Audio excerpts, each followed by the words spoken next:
Police Relations Commissioner about Ravi and Sita's 3-week trial. The defence lawyer was unable to.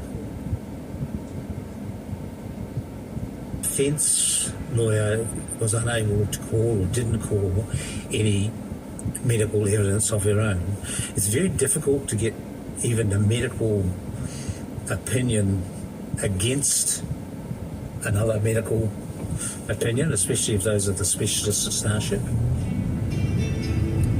Ravi and Sita each had a lawyer, which they got through New Zealand's legal aid system, which provides legal services to very low-income earners. Their main witnesses were 3 of their siblings, their GP, and Sita's midwife and Plunkett nurse. The Crown had 2 prosecution lawyers, and their key witnesses were 4 medical experts from Starship Hospital and 8 police officers. So we know the outcome of their trial. Ravi was found not guilty and Zita was found guilty and went to jail.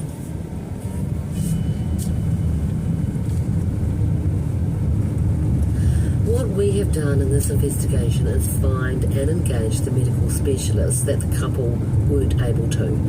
We spent a lot of time securing all of Baby K's medical records and reports, her x-rays, CT scans, her fetal heart monitoring tracings, and getting them all to experts around the world. One of them was Dr. Barry Schifrin, an esteemed obstetrician from the US who was part of the team that actually invented the electric fetal monitoring system used in birthing. We sent him all the records of Baby K's birth and asked him to review them. Those records obviously included the report by the Starship paediatrician. Now, she describes Baby K's birth as, and I quote, a normal antenatal course and normal delivery. And the obstetrician who we've got to review the case, well, this is his response. That is a fiction. That is an out-and-out fiction. No reason.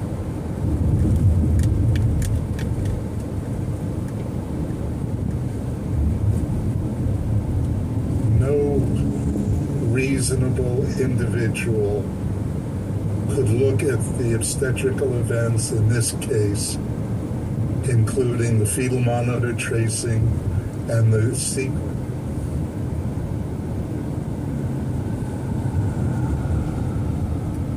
Monitor tracing and the sequence of the delivery and come anything close to that designation. You will hear the full interview with Dr. Schifrin in an upcoming episode. Another interesting point that came up in the trial was the dating of the ages of Baby K's injuries, which varied considerably in their possibilities, according to the Starship doctors at the trial. Yes, this is Sita's lawyer when she gave her closing address. It is being read by an actor, and it's from episode 5. When I asked the radiologist where along that timeline the rib fractures could be placed, her answer was that they were possibly 8 weeks old, but it wasn't possible to be accurate whether they were 5 to 6 weeks old. Even my learned friend, the Crown Prosecutor, acknowledging that the rib fractures could be as old as Baby K herself, sought to clarify.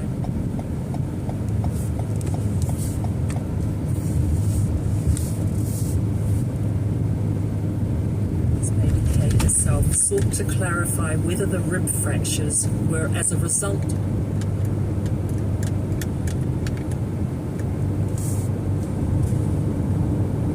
delivery. We just want to pause here for a moment. Sita's lawyer is reminding the jury that in the trial, the Starship radiologist said under cross-examination that Baby K's rib fractures could possibly be as old as 8 weeks, which would date them to the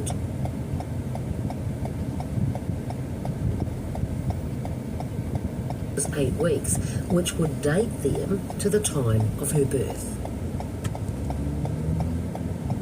the Starship doctors did describe dating the fractures as,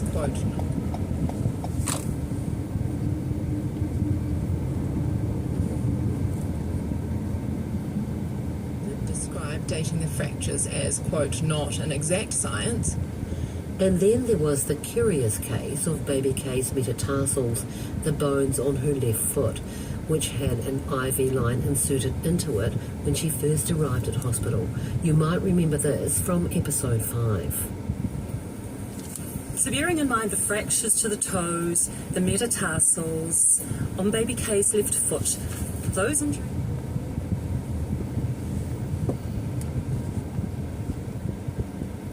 On baby Kay's left foot, those injuries were either missed on the 9th of November or they weren't there. The 9th of November was the date of the first.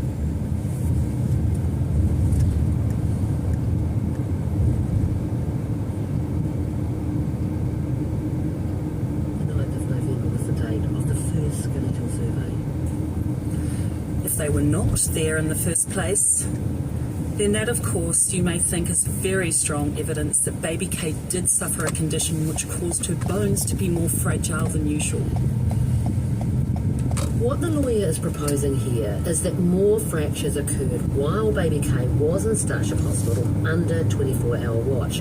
Now, this is because the first skeletal survey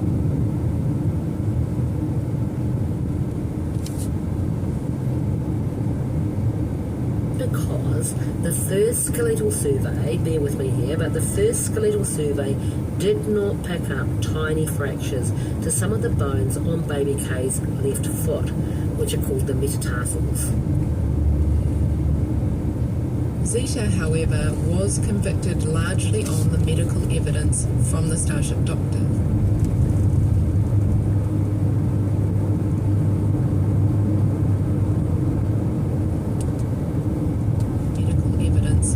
Starship doctors. And then this is what the judge said.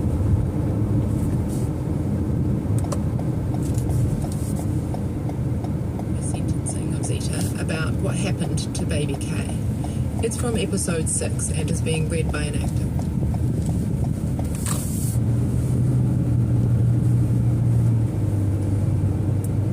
It's from episode 6 and is being read by an actor. She was diagnosed with injuries, including a subdural brain hemorrhage, which in the expert opinion of the witnesses at trial could have been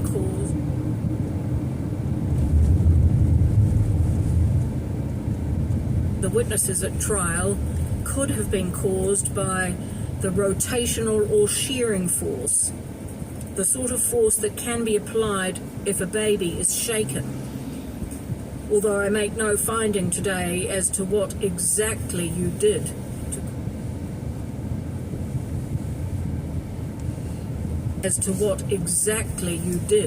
to cause the significant injury, only that you did in fact cause it, Zita.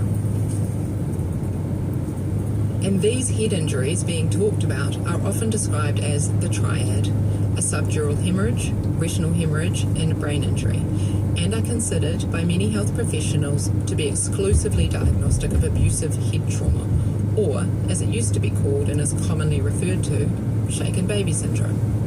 That's part of the bigger picture at play here, our stories about Zita and Ravi, but there are hundreds of people worldwide believed to be wrongfully imprisoned based on this medical hypothesis that is now being seriously challenged.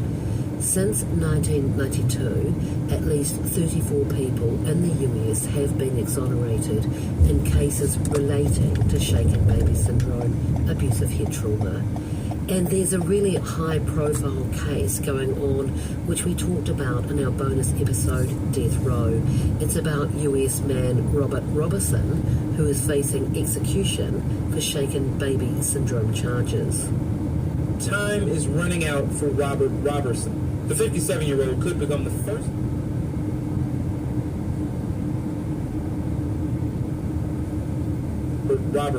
The 57-year-old could become the first person in U.S. history to be executed for a murder conviction tied to shaken baby syndrome, a diagnosis critics call junk science. Robertson was convicted and sentenced to death for the 2002 killing of his 2-year-old daughter, Nikki Curtis. Prosecutors allege Robertson abused his daughter and violently shook her to death, leading to the shaken baby syndrome diagnosis.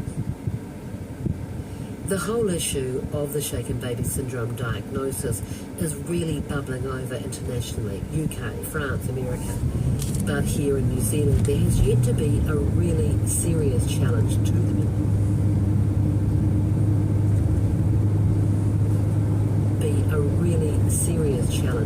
medical establishment in its use of this diagnosis.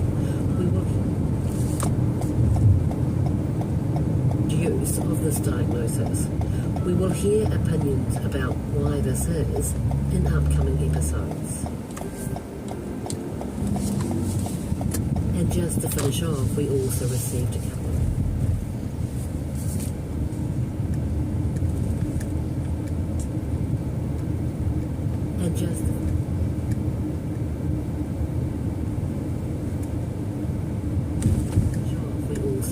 a couple of interesting messages from listeners, which illustrates how challenging cultural differences can be for immigrants. I'm going to get Bonnie to read out one of those messages we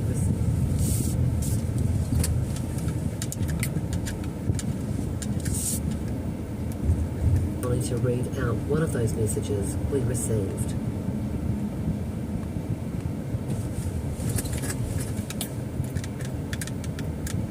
I wanted to contact you as I have been listening to Fractured. I am British, but my mum is Indian.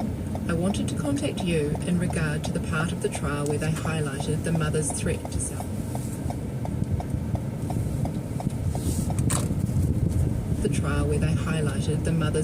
self-harm. That is, of course, reference to Sita saying to her husband to come home or she'd drink ginola. People who aren't Indian or don't have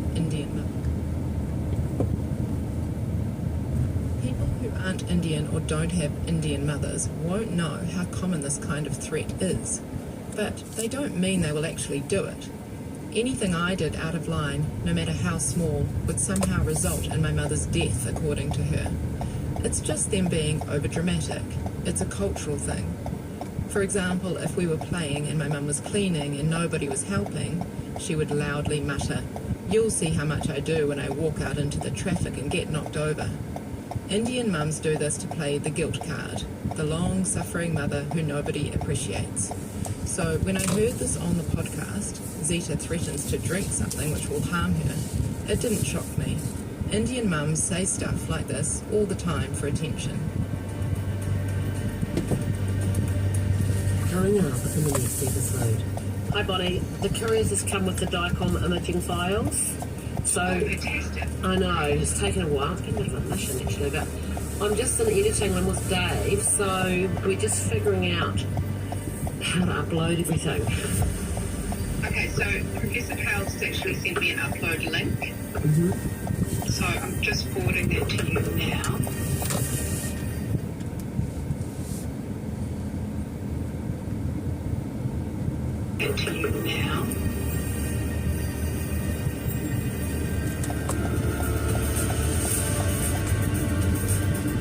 Delve is the home of award-winning investigative podcasts, including every season of our hit shows The Boy in the Water, Satanic Panic and Powder Keg. If you like what you're hearing, you can support our work by subscribing to Delve. That's DELVE. You'll find us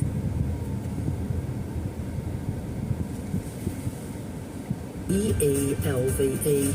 You'll find us on your favourite podcast platform and you'll get early and ad-free episodes. You can follow our social media pages by searching Melanie Reid Investigates. This series is written, researched and produced by me, Melanie Reid, and Bonnie Sumner, along with Judith Curran. Our editor is Dave Feloy Ali'i. The theme music is by H. Pryor and sound mix Reed Audio. At the time of recording this podcast, all information was current. You are listening to Fractured, a newsroom.co.nz production, funded through Aotearoa, New Zealand, on here.